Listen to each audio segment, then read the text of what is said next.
고린도전서 15장 1절에서 11절의 말씀입니다.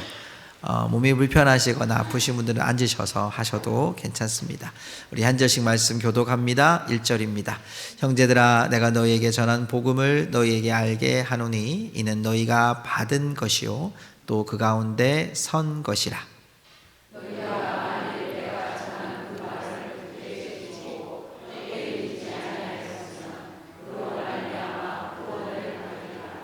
내가 받은 것을 먼저 너희에게 전하였노니 이는 성경대로 그리스도께서 우리 죄를 위하여 죽으시고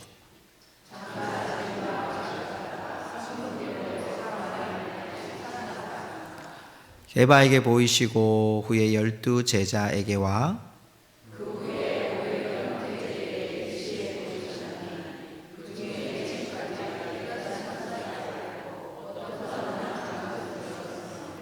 그 후에 야고보에게 보이셨으며 그 후에 모든 사도에게와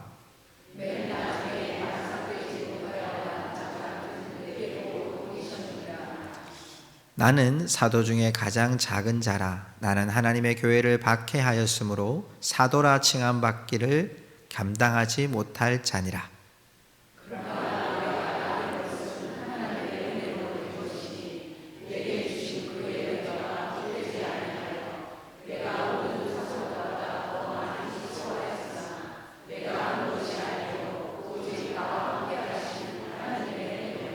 (11절) 같이 읽겠습니다. 그러므로 나나 그들이나 이같이 전파하매 너희도 이같이 믿었느니라. 아멘. 자리에 앉으시기 바랍니다.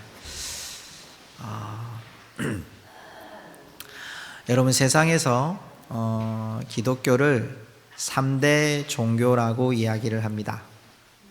이제 불교도 있고요, 또 이슬람과 함께 3대 종교라고 세상이 불러요.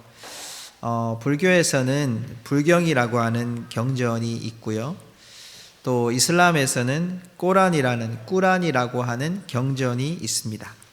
이런 종교적인 경전은 종교 생활에 도덕적이고 또 규율과 신앙과 또 이런 것들을 신성시하여서 그들의 종교를 지키는 그런 규율이 되고 또 그런 법이 되어지고 있는 것을 보게 됩니다. 그렇다면 여러분, 교회를 다니시는 또 우리 기독교를 믿는 우리들에게 우리에게는 어떤 경전이 있나요? 성경이 있죠. 여러분, 성경은 과연 우리에게 무엇을 말하고 있을까요? 여러분, 세상 사람들이 여러분에게 성경이 무엇입니까? 라고 물어본다면 여러분 어떤 대답을 해 주실 수 있겠습니까?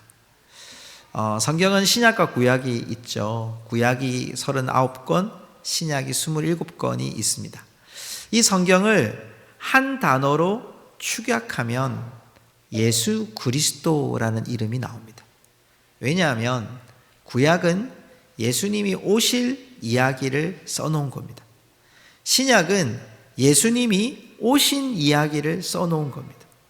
그리고 예수님이 오셨던 그 초대교회 이야기가 서신을 통해서 신약의 거의 대부분을 차지하고요, 마지막에 요한계시록이 예수님이 다시 오실 이야기가 바로 성경이라는 것을 하나로 딱 축약하면 예수 그리스도를 믿는 것이 무엇인지를 가르쳐 주는 것이 바로 성경이라고 할 수 있습니다.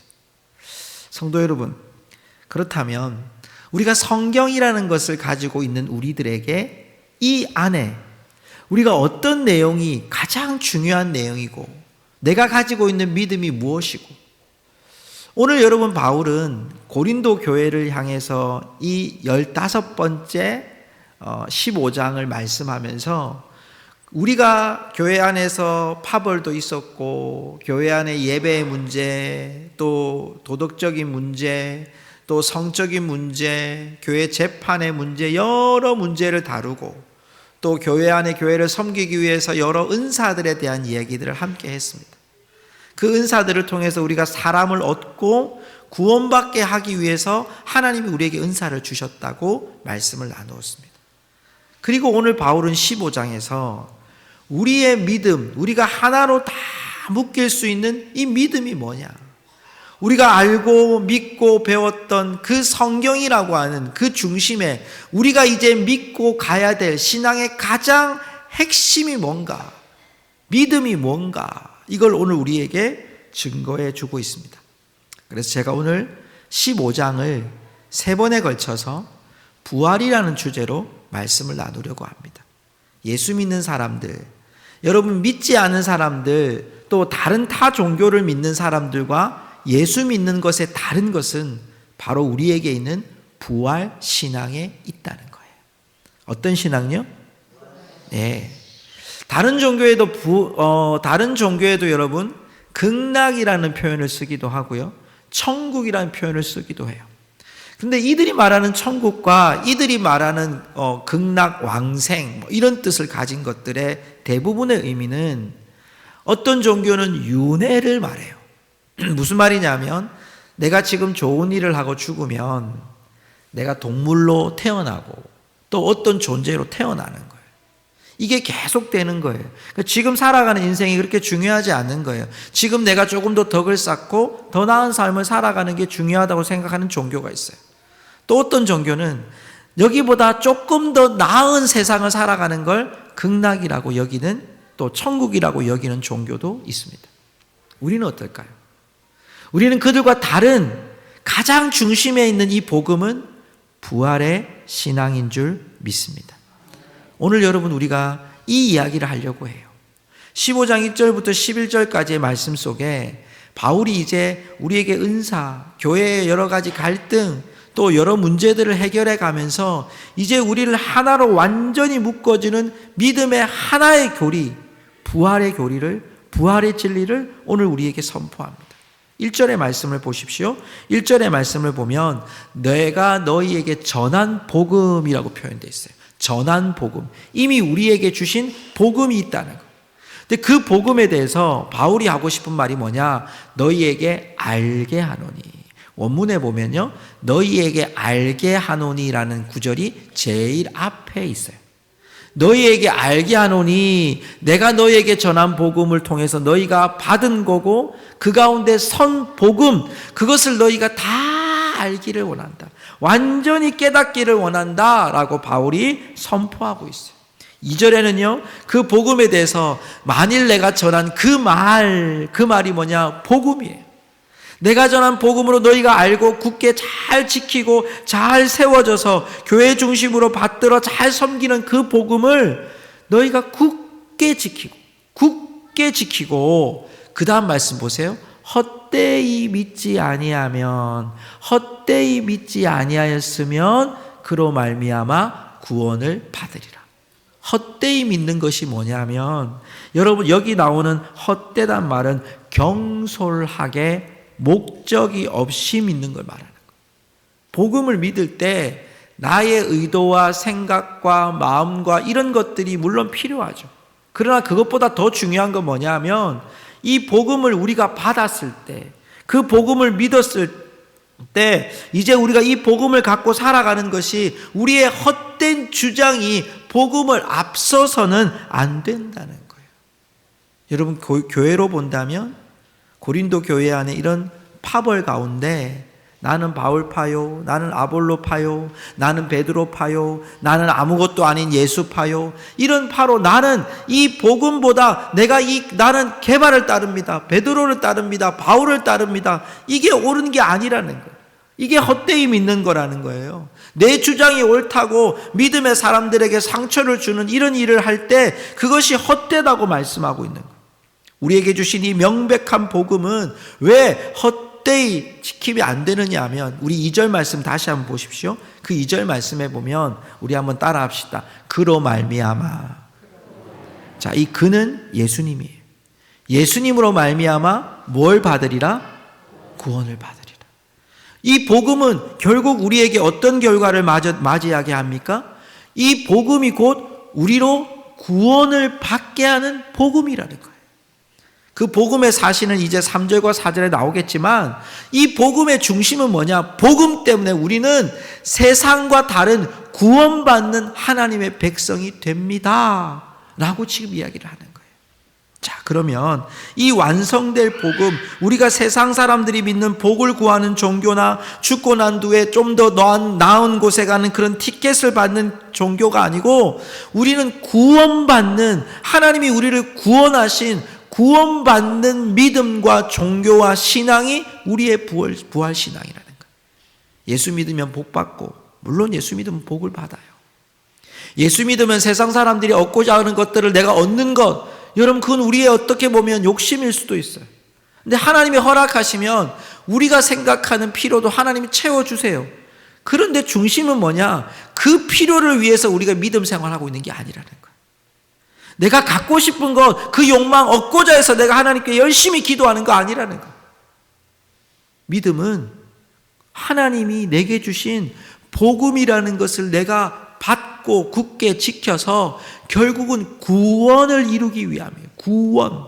다른 종교에는 구원이라는 말을 쓰지 않습니다. 여러분, 오직 예수 그리스도를 믿는 자들에게 하나님의 자녀가 되는 권세, 하나님 나라에 이르는 구원의 역사가 있는 줄로 믿습니다. 자, 그 구원의 진리는 무엇일까요? 3절과 4절을 봅시다. 자, 오늘 3절과 4절에 우리 예수 그리스도를 믿는 사람들이 가져야 될 분명한 부활신앙의 진리 두 가지를 얘기합니다. 하나는 3절입니다. 내가 받은 것을 먼저 너에게 전하였노니 이는 무엇대로? 성경대로. 성경대로 그리스도께서 우리 죄를 위하여 죽으시고, 4절 같이 읽어볼까요? 4절입니다. 장사 지낸 바 되셨다가 성경대로 사흘 만에 다시 살아나사. 자, 여러분 3절에는요 뭐라고 되어 있습니까? 3절에는 우리 죄를 위하여 뭐 하시고? 죽으시고. 장사 지낸 바 되셨다가 4절에는 성경대로 사흘 만에 어떻게 되셨어요? 다시 살아나셨다. 예수 그리스도의 부활신앙은 분명한 두 가지가 있어야 됩니다. 나의 죄를 위하여 죽으시고 장사 지낸 바 되셨다가 사흘 만에 살아나신 것을 믿는 믿음이 부활의 신앙이라고 오늘 우리에게 말씀하고 있어요. 근데 오늘 이 말씀 속에 공통적으로 나왔던 구절이 성경대로 그랬어요. 성경대로란 의미 속에는 굉장한 의미가 들어있어요. 무슨 말이냐? 이 약속이 예수님이 이 땅에 오신 사건은 한번 갑자기 돌발적으로 일어난 사건이 아니라는 거예요. 그래서 세상 사람들은 예수님을 외계인이다 이렇게 하는 사람과도 있어요. 갑자기 나타났다 이거예요. 근데 그렇지 않아요. 성경대로 예수님이 이 땅에 오셨다는 증거는 여러분 창세기부터 말라기까지 구약에 있는 거의 모든 성경에서 예수 그리스도의 오심 그리고 그분의 부활하심을 선포해요. 제가 몇 구절만 이야기할게요. 하나는요, 창세기 22장에 보면 이삭을 바치는 사건이 있습니다. 이삭을 모리아산에서 바칠 때 그 수풀에 걸렸던 어린 양이 상징하는 것이 예수 그리스도예요. 출애굽기 12장에 가면 애굽에서 나올 때 10번째 재앙이 있습니다. 그 10번째 재앙이 어린 양의 피를 문설주에 바르는 거예요. 그것이 예수 그리스도의 희생과 속죄를 의미하는 구절이에요. 더더욱 여러분 정확하게 지칭하는 구약의 성경의 구절이 있어요. 한번 보실까요? 이사야 53장 5절입니다. 우리 같이 읽어보겠습니다. 예수님의 고난을 말하는 건데요. 같이 읽어보겠습니다. 시작. 그가 찔림은 우리의 허물 때문이요 그가 상함은 우리의 죄악 때문이라.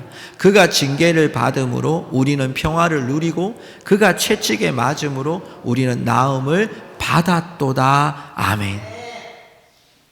나음을 받았대요. 우리가 나음을 받았어요. 그가 누구실까요?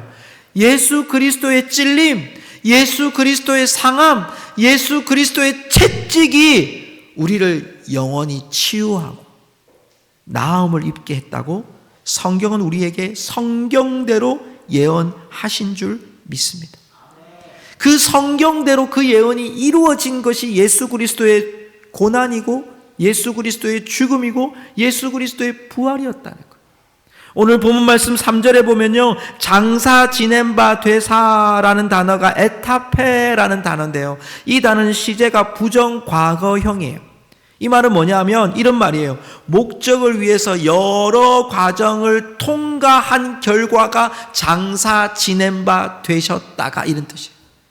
예수님의 죽음은 예수님께서 이 땅에 오신 성육신하신 일 이전부터 예수님이 이 땅에 오실 것을 예언하셨던 하나님의 그 놀라우신 역사 가운데서 성경의 예언대로 예수님이 그 예언을 맞추어서 하나하나 하나님의 뜻대로 이 땅에 오시고, 예수님이 이 땅에 3년 동안 공생애를 사시고, 그리고 예수님이 이 땅에서 순환과 고난을 당하시고, 예수님이 그 고난 가운데 죽음으로 말미암아 우리 죄를 위하여, 나의 죄를 위하여 고난 당하시고 죽으심으로 그 희생의 값을 치르신 그 과정을 지낸 것이 장사 지낸 바 되사. 4절에 보면 사흘 만에 살아나신 것. 여러분, 이 사실은요, 사흘 만에 다시 살아나셨다는 사실은 이게 시제로는 완료형인데 계속해서 영향력이 있다는 것. 예수 그리스도의 살아나심은 단순히 한 사건에 끝나는 것이 아니라 지금도 우리에게 예수 그리스도의 부활하심은 계속 유효하다는 거예요. 그걸 믿는 자마다 여러분 하나님 나라에 들어가는 줄로 믿습니다. 이게 우리의 믿음이라는 거예요. 예수 그리스도의 죽음, 그분이 하나님의 뜻을 따라 이 땅에 오시고 고난을 당하셔서 나를 위해 희생의 제물이 되신 것, 그리고 3일 만에 살아나심으로 말미암아 내가 하나님의 자녀가 된 것, 이게 여러분 부활의 신앙의 믿음이라는 거예요. 여러분, 그래서 우리는 이렇게 고백해야 됩니다. 나는 믿습니다. 이 땅에 오신 예수님. 나는 믿습니다. 예수님의 성육신하심과 구원하러 이 땅에 오신 예수님을, 그리고 예수님의 십자가와 부활을 믿습니다. 성도 여러분, 우리의 믿음, 우리의 부활의 신앙은요, 세상에서 영생복락을 누리고 세상에서 형통한 삶을 살고 남들보다 더 나은 삶을 살고 나는 재난을 당하지 않고 나는 어려움을 당하지 않고 나는 피할 수 있는 이 정도의 여러분 종교가 아니에요. 여러분, 우리는 이미 내 생명이 예수 그리스도로 말미암아 다시 살아난 새로운 피조물인 줄 믿습니다. 내가 예수 그리스도로 말미암아 죽었고 예수님이 나를 살려내신 그 구원의 은혜, 그리고 다시 오실 예수님을 바라보는 부활의 신앙이 우리가 가져가야 될, 우리가 믿어야 될, 우리가 붙잡아야 될 믿음이라고 오늘 바울이 고린도 교회에게 또 우리에게 선포하고 계신 줄 믿습니다. 성도 여러분, 이 부활 신앙이 우리가 가져야 될 믿음의 본질이라는 거예요. 그런데 여러분, 이 말을 아무리 논리적으로 이야기를 해도요, 이 말씀 속에 분명한 증명이 있어야 돼요. 증거가 있어야 돼요. 오늘 말씀 5절부터 8절까지는요, 바울이 이 부활의 사건을 증명해 주려고요, 증인들을 막 대동을 해요. 잘 보세요. 5절, 6절, 7절, 8절에 보면 동일한 구절이 나옵니다. 5절에 보이시고 6절에 보이셨나니 7절에 보이셨으며 8절에 보이셨느니. 얼마나 명백하게 얘기하는 줄 아세요? 봤다는 거예요. 내가 말한 이 부활에 대한 신앙은 내가 여러분한테 전하는 설교가 아닙니다. 내가 여러분한테 전하는 그런 설교의 한 대목이 아닙니다. 여러분, 도덕적으로 지켜야 될 신앙의 규율이 아닙니다. 이 말씀은요, 증인이 있습니다. 5절 보십시오. 5절의 증인이 누구냐? 게바가 누굽니까? 그렇게 고린도 교회 안에서 그 여러 파벌 중에 하나였던 게바, 베드로입니다. 베드로는 유대인들에게 최고로 추앙받는 믿음의 사람이고 초대교회 최고의 지도자입니다. 게바가 봤습니다, 이런 뜻이에요. 우리가 믿는 초대교회의 최고의 수장이었던 베드로가 부활의 사건을 보았습니다. 그 후에 12제자가 보았습니다. 여러분, 12제자가요, 예수님이 십자가에 못 박힐 때 전부 다 뿔뿔이 흩어져서 도망갔거든요. 그리고 부활 사건 이후에 보면 성경에 이들이 안으로 문을 잠궈 놓고요, 사람들이 자기 안에 들어올까 봐 문을 안으로 잠궈 놨어요. 근데 예수님이 쓱 하고 들어오신 거예요. 문도 안 열고 영으로 임재하셔서 임하시는 거예요. 제자들이 깜짝 놀란 거예요. 자기들 눈앞에 예수님이 계시는 거예요. 손자국과 못자국을 보여주신 예수님이 보이는 거예요. 그것도 의심했던 도마를 위해서 예수님이 한 번 더 나타나시잖아요. 베드로뿐만 아니라 12제자가 분명하게 봤습니다. 또 보십시오. 그 다음 5절에 보니까요, 그 후에 500여 형제에게 일시에 보이셨나. 이거 예수님의 부활 승천하신 모습 본 거예요. 예수님이 이제 하늘로 올라가시는 모습을 다 보는 거예요, 그 앞에서. 그리고 여러분 얼마나 명백하게 이야기하는지, 그 중에 지금까지 대다수는 살아있고, 지금으로 보면 안 되고요, 예수님이 부활하시고 난 후에 지금 성경의 시점은 예수님이 부활하신 후 약 25년 후입니다. 그러면 그때까지 예수님의 부활하신 것을 본 사람들이 대부분 살아있는 거죠. 나는 부활을 봤다, 예수님 다시 살아나는 거 봤다. 또 어떤 사람들은 잠들었다, 죽었다, 이런 뜻이에요. 7절을 볼까요? 또 증인을 이야기합니다. 그 후에 야고보에게 보이셨으며. 왜 특별히 야고보일까요? 이 야고보는 예수님의 형제 야고보입니다. 근데 이 야고보가 왜 중요하냐면, 초대교회에서 이 야고보가 베드로와 함께, 이 야고보는 예루살렘 교회와 안디옥 교회와 여러 초대교회에서 지도자로 활약했던 사람이에요. 그러니까 고린도 교회 성도들에게는 야고보가 익숙한 인물이에요. 에? 야고보도 봤다고요? 이거예요. 지금 베드로도 봤습니다. 12제자도 봤습니다. 500여 형제가 있습니다. 야고보도 봤습니다. 여러분, 당시에 증인 되려면 두세 사람이 있어야 됩니다. 두세 사람은 훨씬 넘었잖아요. 그 후에 모든 사도에게와 8절, 우리 8절 읽어볼까요? 시작. 맨 나중에 만삭되지 못하여 난 자 같은 내게도 보이셨느니라. 바울이 이제 쭉 이야기하고, 나도 봤습니다. 부활의 신앙은 설교하는 것 아닙니다. 부활의 신앙은 경전에 있는 얘기가 아닙니다. 부활의 신앙은 본 얘기입니다. 여러분이 들었던 복음을, 여러분이 들었던 부활의 소식을 듣고 본 사람들이 이야기해 주는 것이 부활의 신앙입니다. 이미 그 부활의 신앙들이, 우리의 조상들이, 우리의 믿음의 선조들이 이 부활의 신앙을 가지고 우리에게 선포한 복음입니다라고 우리에게 말씀하고 있는 거죠. 단회적 사건이 아닙니다. 종교적인 즉흥적인 모습이 아닙니다. 이미 경험했던 사실을 우리에게 이야기하고 있는 겁니다.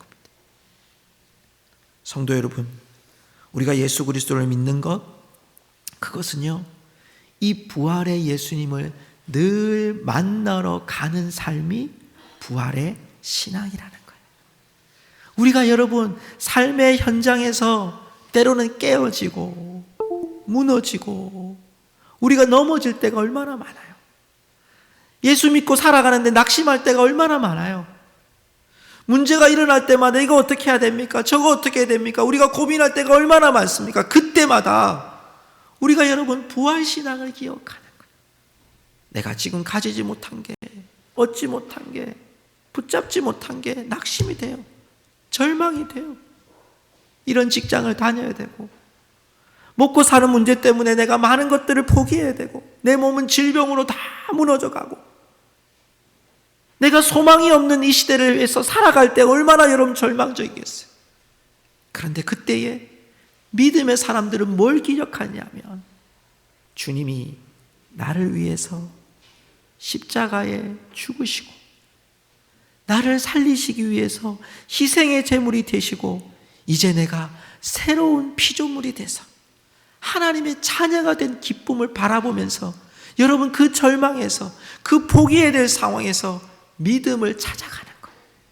예수님을 찾아가는 거예요. 예수님의 말씀을 찾아가는 거예요. 여러분, 그것이 우리의 부활 신앙인 줄 믿습니다. 얻지 못했다고, 붙잡지 못했다고, 내가 다 감싸지 못했다고, 해결하지 못했다고 포기하지 마십시오. 우리의 부활 신앙은 주님이 계시는 한, 주님이 다시 오시는 그 소망을 갖고 살아가는 한, 여러분 우리의 소망은 끊어지지 않고 영원할 줄로 믿습니다. 여러분, 그 신앙 가운데 바울이요, 예수님을 찾는 과정을 오늘 우리에게 이렇게 소개합니다. 자신을 9절에서 이렇게 소개해요. 사도 중에 자기가 가장 작은 자라고 얘기합니다. 나는 하나님의 교회를 박해했다고 그럽니다. 사도라 칭함받기를 감당하지 못한 자라고 얘기합니다. 자신을 지금 예로 들어서 얘기하는 거예요. 자신도 부활의 신앙으로 살아왔다는 거예요. 예수님 만났다는 거예요. 그런데 나는 예수님 만날 자격이 없었던 사람이라는 거예요. 여러분 말씀해 보면요, 사도행전 8장 3절에 보면 사울이 교회를 잔멸할세 각 집에 들어가 남녀를 끌어다가 옥에 넘기니라. 사울이 이렇게 한 사람이에요. 더더욱 여러분 9장 1절과 2절에 보면요, 사도행전 사울이 주의 제자들에 대하여 여전히 위협과 살기가 등등하여 대제사장한테 가서 2절에 보니까 공문을 가져옵니다. 공식적인 문서를 가지고 그 도를 따르는 사람, 누굽니까? 예수 믿는 사람을 만나면 남녀를 막론하고 결박해서 예루살렘으로 잡아오려 함이라. 이렇게 살았던 자신을 지금 얘기하는 거예요. 그런데 내가 어떻게 예수님의 부활신앙을 갖게 됐느냐? 10절의 말씀 우리 같이 읽어볼까요? 10절 시작. 그러나 내가 나 된 것은 하나님의 은혜로 된 것이니 내게 주신 그의 은혜가 헛되지 아니하여 내가 모든 사도보다 더 많이 수고하였으나 내가 한 것이 아니라 오직 나와 함께 하신 하나님의 은혜로다. 아멘. 한번 따라 합시다. 하나님의 은혜로다. 이 말씀을 현대어 성경에 보니까요, 세번역 성경이 이렇게 표현하고 있어요. 그러나 나는 하나님의 은혜로 오늘의 내가 되었습니다. 나에게 베풀어 주신 하나님의 은혜는 헛되지 않았습니다. 나도 사도들 가운데 어느 누구보다도 더 열심히 일하였습니다. 그러나 이렇게 한 것은 내가 아니라 나와 함께 하신 하나님의 은혜입니다. 부활의 신앙은요, 하나님의 은혜를 찾아가는 신앙이에요. 부활의 신앙은요, 여러분 예수 그리스도의 십자가와 부활에 대한 진리가 조금 우리가 부족할 수 있어요. 잘 이해되지 않을 수 있어요. 그런데 우리의 삶의 연장에서 우리가 살아갈 때에 부활의 신앙은 눈으로 본 자들이 우리에게 증거한 거잖아요. 그렇다면 그 증거한 복음을 들었어요, 보았어요. 그럼 우리가 어떻게 사느냐는 거예요. 여러분, 우리가 살아가는 삶이 오늘 바울이 고백하잖아요. 나는 하나님의 은혜로 오늘의 내가 되었습니다. 여러분, 이 말씀을 한번 되뇌이 보세요. 오늘의 내가 누구의 은혜로 여기 있습니까? 여러분, 그 고백이 우리 진심이 되실 수 있기를 축복합니다.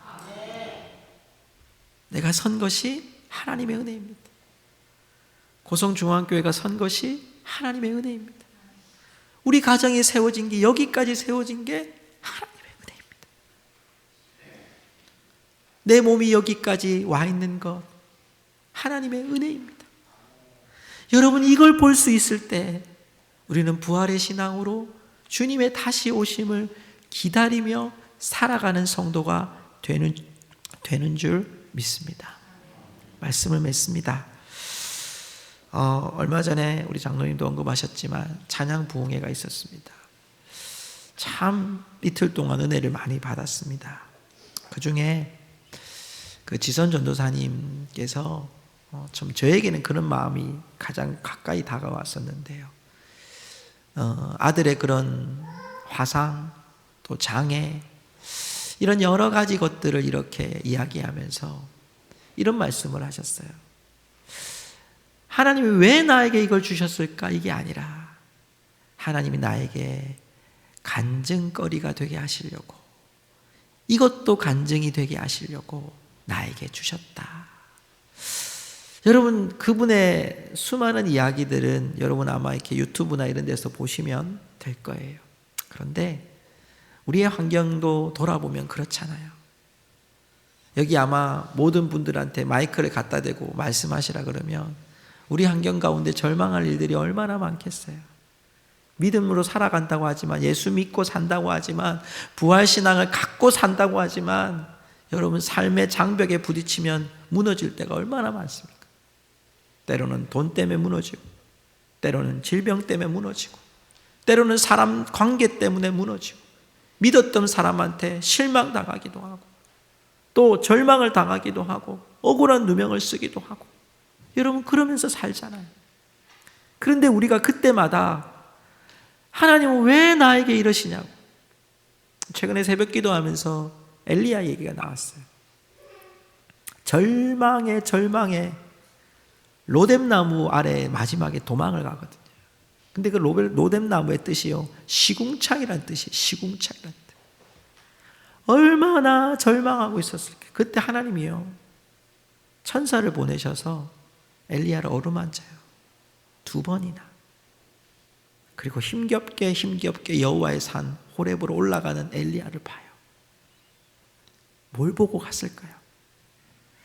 열흘밖에 안 될 거리를 40일 동안 걸어가는 엘리야는 얼마나 힘겨웠을까요? 어쩌면 우리의 부활신앙이 이렇지 않겠어요? 나는 잘 못 믿어요. 잘 안 믿겨요. 그런데 교회는 가야 될 것 같아요. 예수님 믿기는 하는데 내 삶 속에 예수님의 존재가 기억나지 않는 사람들도 있을 수 있을 거예요. 여러분, 그런데 그때마다 부활의 신앙은요, 예수 믿는 믿음은 어디를 바라보느냐 하면 하나님의 은혜로 내가 여기에 섰음을 인정하고 살아가는 거예요. 그 찬양 부흥회 때 불렀던 찬양이 있어요. 그 찬양 중에 많이 찬양을 불렀는데 그 중에 충만이라는 찬양이 있었어요. 이 찬양을 아시는 분들은 같이 부르고요, 또 모르시는 분들은 가사를 한번 잘 보시면서 이 찬양을 함께 부르고 우리 기도하고 마쳤으면 좋겠습니다. 우리의 삶 속에 정말 부활의 믿음은요, 하나님의 은혜를 인정하고 살아가는 믿음이에요. 우리 그 하나님 앞에 찬양하십시다.